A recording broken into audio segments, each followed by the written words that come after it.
and touchdowns. So the way we're going to do that is we're going to do final score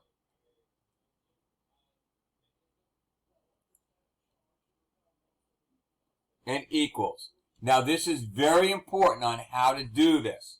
Make sure you're using your parentheses. Now in English, you want to say, well, how do we know how many points are in the touchdowns? Well, the number of touchdowns times the points per conversions. How many in a field goal? The number of points or number of field goals and how many points in a field goal. So we're just going to type in num touchdowns times, and notice the space, and then would be points per touchdown, wherever that is. I didn't put the per in here.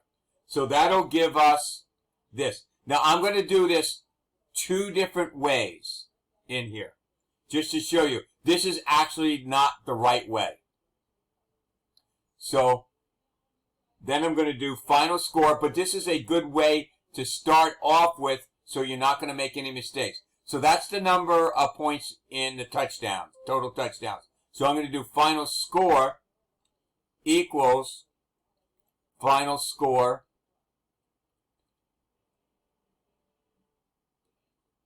plus num field goals, and we're going to change this 3 different times. Times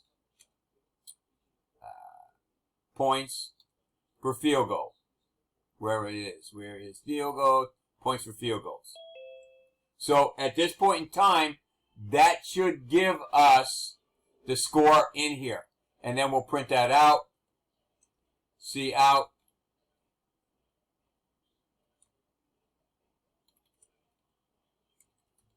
Final score is... Now, this is not the right way to do it, but if you're concerned about it, this is probably an easy way to start off, and I'll take it step by step with you. So we have final score, and then we want an end line, so we're good to go here, and I think we need an end line here.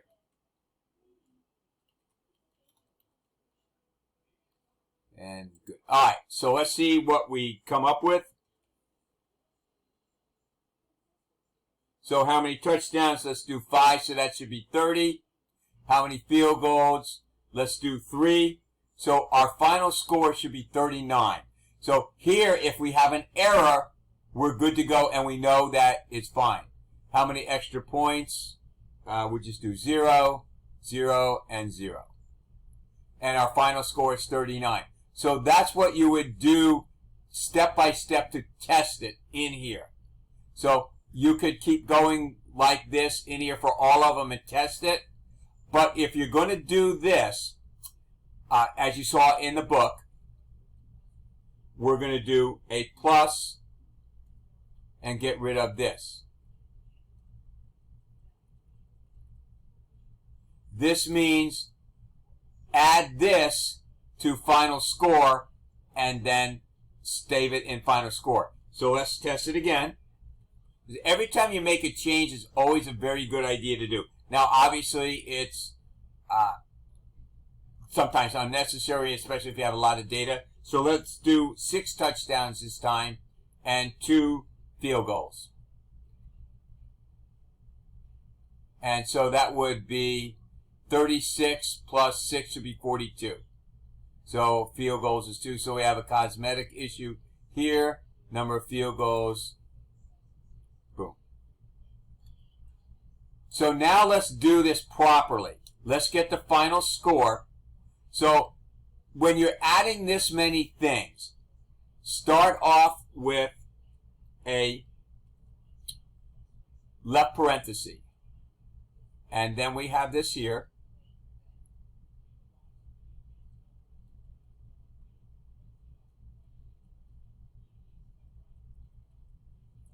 And let's test this. And we're missing a parenthesis here.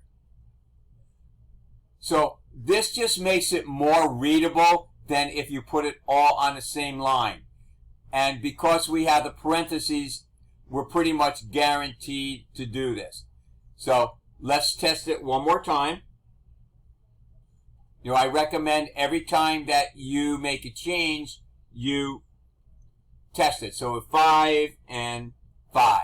So we should have 30 plus 15. It should be 45. All right. So let's close this and take a look at this. Is there anything about this that seems confusing? Basically, all we're doing is taking the number of touchdowns and how many points per touchdown, adding it to number of fields, adding that all up, and then we're good to go. So now we're going to do the same thing here. So for your formulas, you always want to contain the smaller formulas, like the additions, so you want to contain your entire, what's it called? Whatever you're adding up. But I'm not 100% sure what you mean by the smaller formulas. Okay, it's like hold on, let me try to reword myself.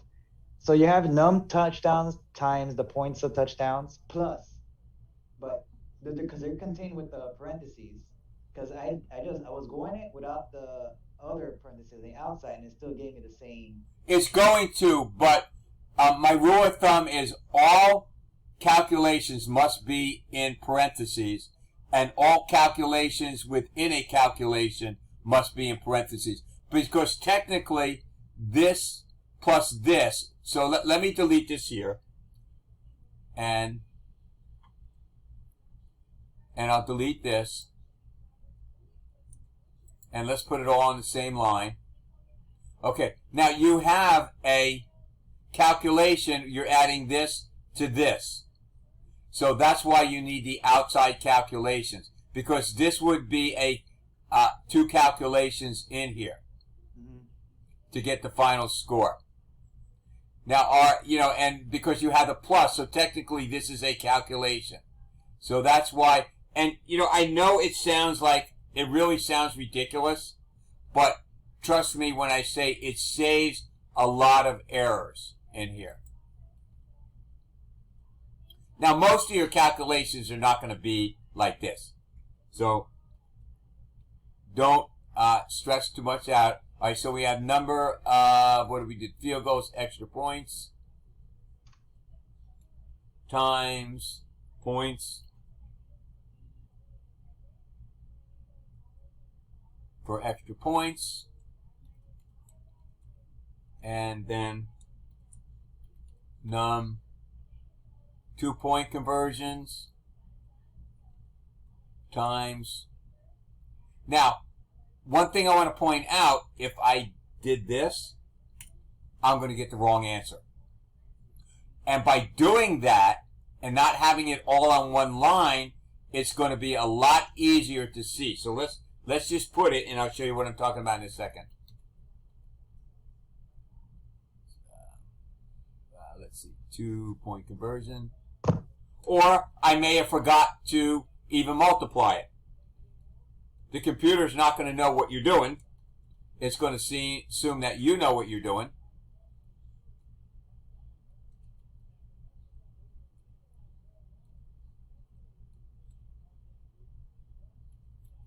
Oops. Now, if you get this, that means you hit the insert key. So, otherwise, it won't. If you have the insert key, it's going to replace whatever you're typing.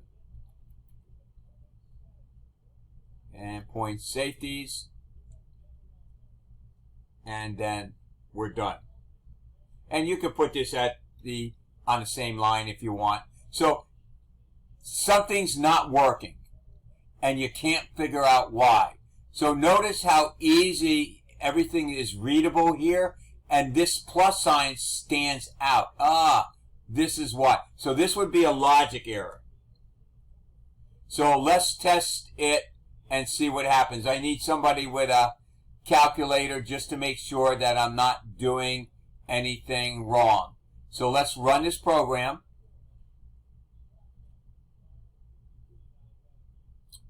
And we'll do 5 touchdowns, So somebody add 30 plus 9 plus 5. We'll do 0 and 3. Now the reason why I did 0 is because a good program is going to check and say you can't have an extra point and conversions can't be more than the total number of touchdowns that you did. So you would want to check that. Now we don't have to worry about that right now. So let's see what our answers are. So what is the final score? Anybody with a calculator check it out? Yeah, it's 50. Awesome. So we did good. So take a look at this here. Now, cosmetic is important. So I'm going to get rid of these extra spaces.